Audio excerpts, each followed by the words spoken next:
रात के ठीक 2 बजे मेरा फोन साइलेंट मोड पर था, लेकिन अचानक एक अनजान नंबर से वॉइस नोट आ गया। मैंने उसे प्ले किया तो सिर्फ रोती हुई लड़की की आवाज आ रही थी, बिना किसी शब्द के। मुझे लगा ये कोई प्रैंक होगा, लेकिन ये सिर्फ शुरुआत थी मेरी जिंदगी के सबसे डरावने 7 दिनों की। मैं आर्यन हूं, एक साधारण कॉलेज स्टूडेंट जिसकी रात को देर तक जागने की पुरानी आदत है। पहली रात ठीक 2 बजे व्हाट्सएप पर नोटिफिकेशन आया अनजान नंबर से। मैंने प्ले किया तो सिर्फ हल्की सी रोना सुनाई दी। बीच बीच में स्टैटिक नॉइज आ रही थी, लेकिन कोई साफ शब्द नहीं था। मैंने सोचा गलत नंबर पर भेज दिया होगा किसी ने, इसलिए इग्नोर करके सो गया। दूसरी रात भी वही समय, वही नंबर से वॉइस नोट आया। इस बार रोने के साथ हल्की फुसफुसाहट थी, जैसे वो मेरा नाम ले रही हो, आर्यन। मुझे डर लगा, लेकिन मैंने रिप्लाई किया, तुम कौन हो? सब ठीक है क्या? कोई जवाब नहीं आया। सुबह दोस्तों को बताया तो सब हंसे और बोले, फेक होगा भाई, इग्नोर कर दे। तीसरी रात अब मेरी उत्सुकता बढ़ गई थी। वॉइस नोट आया और इस बार साफ झटका लगा।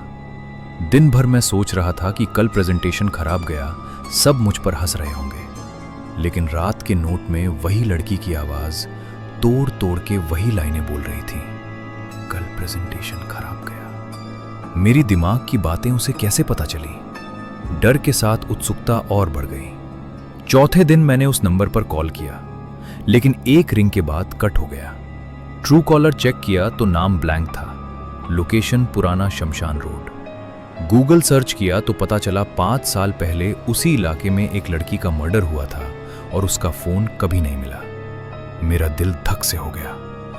यह बिल्कुल नॉर्मल नहीं लग रहा था। चौथी रात वॉइस नोट में साफ आवाज आई, तुम अकेला नहीं हो। बैकग्राउंड में ट्रेन की आवाज और कुत्तों के भौंकने की आवाजें आ रही थी, जो मेरे घर से बिल्कुल अलग थी। मैंने हेडफोन लगाकर बार बार सुना तो आखिरी सेकंड में फुसफुसाहट सुनाई दी, पिछले साल जो सोचा था मुझे याद है। सच में पिछले साल मैंने सोचा था, काश कोई अकेलापन से बचा ले।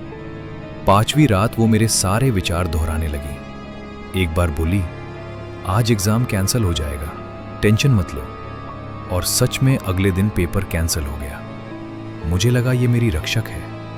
फिर वो बोली, मैं अकेली हूं, तुम अकेले हो, हम एक दूसरे के लिए बने हैं। छठी रात वॉइस नोट नहीं आया, बल्कि डायरेक्ट व्हाट्सएप कॉल आया। स्क्रीन पर ब्लैक डीपी थी, नाम नहीं। मैंने उठाया तो सिर्फ सांसें सुनाई दी। फिर आवाज आई, तुम मुझे महसूस करते हो ना? मैं भी हर पल तुम्हें महसूस करती हूं। मैंने पूछा, तुम्हें क्या चाहिए? वो बोली, बस एक छोटी सी चीज, फिर मैं हमेशा साथ रहूंगी। मैंने कहा, क्या चीज? वो बोली, इस दुनिया से रिश्ता तोड़ दो, मैं दूसरी तरफ इंतजार कर रही हूं। 7वीं रात में पूरी तरह इमोशनल हो चुका था। डिप्रेशन ने मुझे जकड़ लिया। उसने लोकेशन भेजी, वही शमशान वाला इलाका। मैसेज आया, आज रात 2 बजे आ जाओ, फिर कभी अलग नहीं होंगे। मैं चुपके से घर से निकला, लेकिन फोन की बैटरी 50% से अचानक 5% हो गई और स्क्रीन फ्लिकर करने लगी। गेट पर पहुंचते ही आखिरी वॉइस नोट आया, बस एक कदम और, मैं दिखूंगी।